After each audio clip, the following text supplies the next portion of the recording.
on the same subject as we're speaking of, if you've seen all my videos on my website, I've been doing some images. These images are coming from the Knowledge That Leads to Eternal Life book.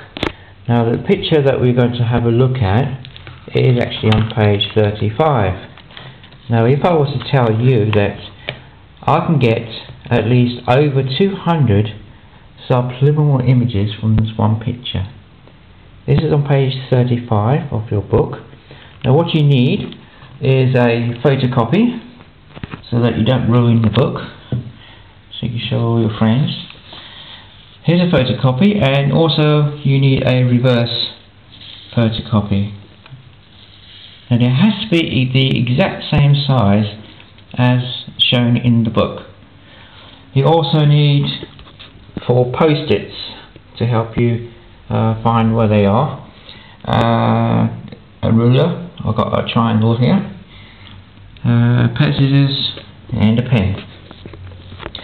Now what you need to do is you get your reverse picture, and there's a certain, you have to make sure that all around the edge, in the book, all around the edge you will see a red frame going all the way around. Now you have to cut this out so that you include the red in the picture. Now what you have to do is that you have to turn it over the side, and you have to draw this grid as you can see here. From the edge you have to measure exactly 6 millimeters over, and again 6 millimeters until you go all around the page here. Also, as you turn the page around, again from the edge, that's to include the red frame, 6 millimeters, 6 millimeters, 6 millimeters, 6 millimeters, 6 millimeters, all the way along there. If you have cut it out wrong from the edge, because it has to be exactly, there is an image just here. Let me show you there, just about here. Now, just prior to the head of Jesus, or to his fingertip, just over, you have to crease it all the way to that, and you have to crease it exactly straight down. Once you've got your crease, you turn it over, then you mark it, then you bend it over, and then from that line you can get your 6 millimeters from that line, and 6 millimeters from that line there.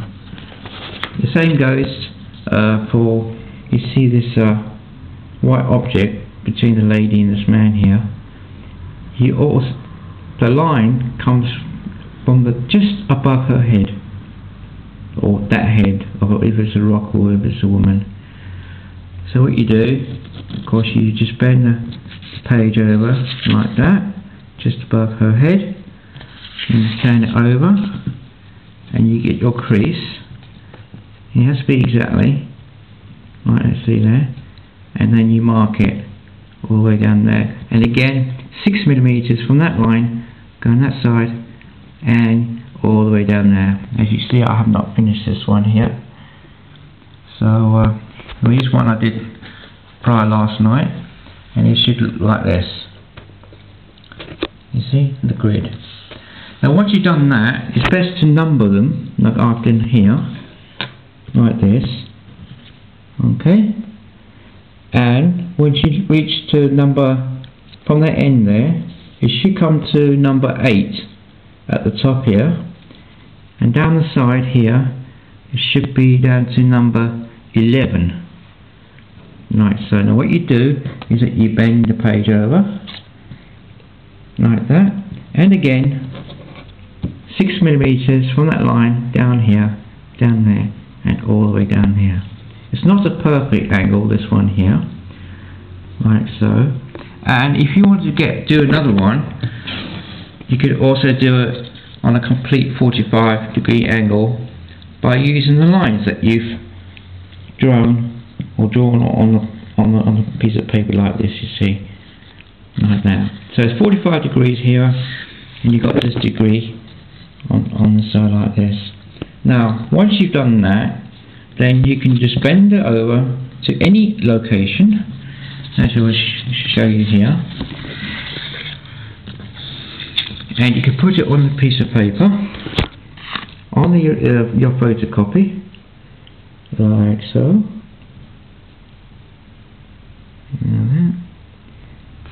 And you should be able to see quite a number of images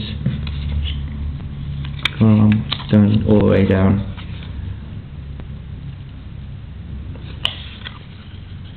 Like this one here, just above my finger.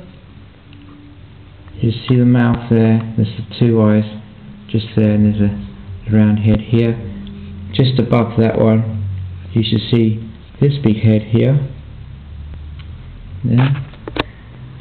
And the reason for the post-its is to isolate the faces. If you excuse me for a minute, and I can show you. Yeah, just there. You see one. Sorry, it's a bit blurred, but there is one here. And if you move the post-its down a bit more, there, you see another one here. Yeah, and there's a quite a large one here, just around here, and you see that it's still got sharp teeth there, and there's a face around there. Now if you get your grid, and you can bend the page over in any way, where you got your lines, down there, upside down, like this, to the side, the other side as well, you know, in any way like that. And also, if you made another one up like I did here, you could also bend it also on a 45 degree angle, and you should be able to come up with loads of subliminal images within this one picture. And that's not including the ones that we can visibly see. I'm just going to show you in a minute.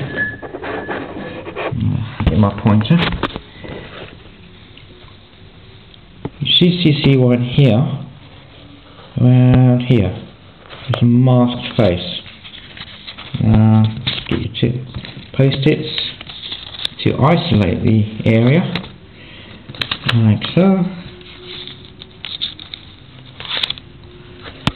And here, and you should see there's a mask there, nose there, there's a mouth there, all around here. And down here is a Halloween or Billy Black image there. And this area around here, you can see here, you see there's the cow, and his arms are coming out, and he's holding something in the middle there, like this. And nobody actually knows what this is, whether it's a rock or it's some say that it might be an angel, a woman, but you can't see the face because he's looking at all this section here.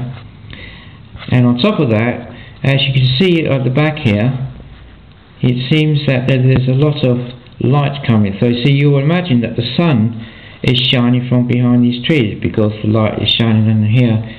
But it leaves the question as to where the sun is coming from, because if you look down here where this man's stick is, you should see there's a shadow, and the sun is coming from this direction to cause that shadow on there. So there's sun coming from this side, there's the sun coming from beyond here, and it leaves the question, well, as you know now, is that you can get at least over 200 subliminal images from this one picture, from the knowledge that leads to eternal life.